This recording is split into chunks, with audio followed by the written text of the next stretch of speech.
Good morning, Sunday morning.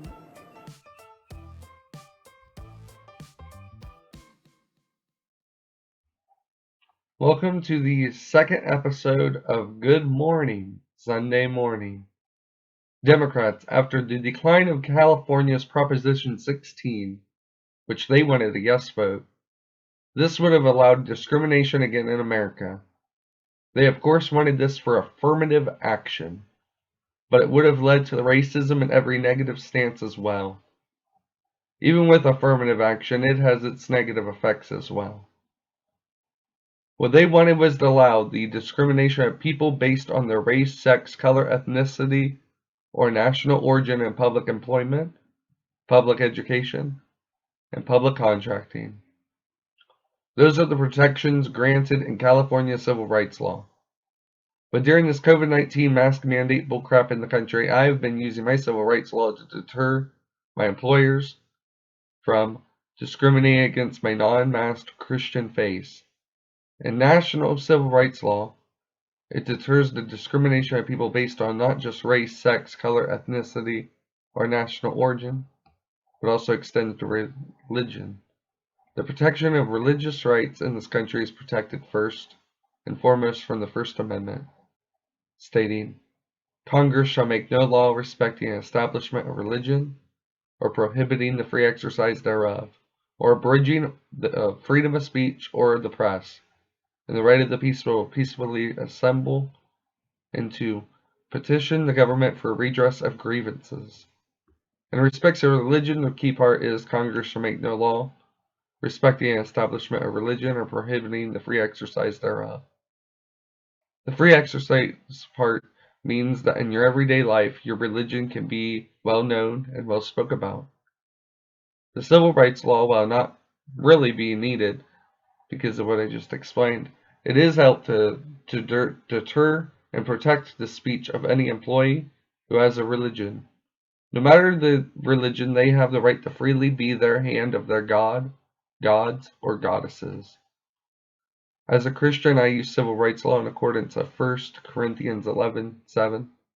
A man ought to not cover his face, since he is the image and glory of God, but woman is the glory of man. Also the meaning of 2 Corinthians 3:12-18. Therefore, since we have such hope, we are very bold. We are not like Moses, who would put a veil over his face to prevent the Israelites from seeing the end of what was passing away, but their minds were made dull. For to this day, the same veil remains when the Old Covenant is read. It has not been removed, because only in Christ is it taken away. Even to this day, when Moses is read, a veil covers their hearts. But whenever anyone turns to the Lord, the veil is taken away. Now the Lord is the Spirit, and where the Spirit of the Lord is, there is freedom.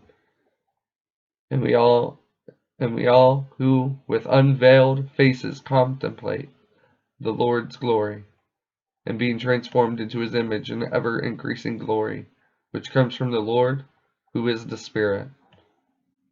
Democrats seem to be against civil rights law in accordance to helping minorities, but reject any involvement when their actions cause the suffering of other minorities due to their ideas. Nor do they even recognize the issues created to any other person. Civil rights law is to protect us all, and to protect our beliefs and the ideas to be allowed. But ignoring the reality of what rejecting these laws would create is surely what the Democrats are best at doing right now. While I wonder, as they created new ideas of privilege and ideas of Christianity, my mind is starting to ponder the ideas if they want to reject and punish the Christians as well in this country, calling us privileged. They are ignoring the reality of freedom of religion and what religion is. To say they expect everyone to only be their religion on the holy day, but all religions are to be their religion in every time of their life. We cannot shut off our religion, whether even if we have a job or a commitment. Our religion is our self-identity. We are a religion. We are protected by law. but they will try to make us religious prisoners. Not sure if it's just the Christians either, as the atheists ignore what religion even is. They are the only ones to say that they can shut their religion off, but the rejecting of religion is their religion, and that's never shut off, actually, either. The rejecting of religions is the normal thing happening in our country slowly. And it's sickening to see the amount of people disregarding the Civil Rights Act and discriminating against me, discriminating against many of faith. We must stand up to this, and we as people must stand up to any discrimination.